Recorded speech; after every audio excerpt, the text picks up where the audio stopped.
जेव्हा आपण फोर्क ओरवनला किंवा ह्याला उघडतो त्यावेळी बरेच वेळा हा जो कोनसेट आहे हा खराब झालेला असतो, याचं क्रोमियम प्लेटिंग गेलेलं आहे, हे आपल्याला नवीन टाकावे लागतात. हा एक कोनसेट आहे, हा एक कोनसेट आहे जो खालनं बसतो, हा इकडून बसेल असा, आणि एक कोन हा आहे आणि त्याच्यावर जो आहे तो हा एक, हे असे 4चा सेट येतो.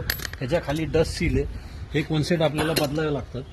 हे बसवताना इथं एक टूल येतं. ॲक्च्युली टूल नसलं तर 99% आपण याला ठोकून बसवतो. साधारणतः त्या आकाराचं काहीतरी घ्यायचं तुमच्या जे गाडीचा जो कोनसेट येते आणि त्याला सरळ अलाइनमेंटमध्ये ठोकून बसवायचं, जेणेकरून तो तुटणार नाही. बरेच वेळा जर वाकडे तिकडे ठोकलं गेलं तर कोन तुटू शकतो.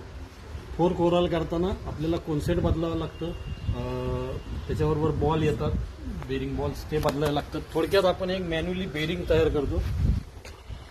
हा व्हिडिओ ज्यांना माहिती पाहिजे त्यांच्यासाठी. धन्यवाद. मी नितीन रानडे, पुणे सिटी.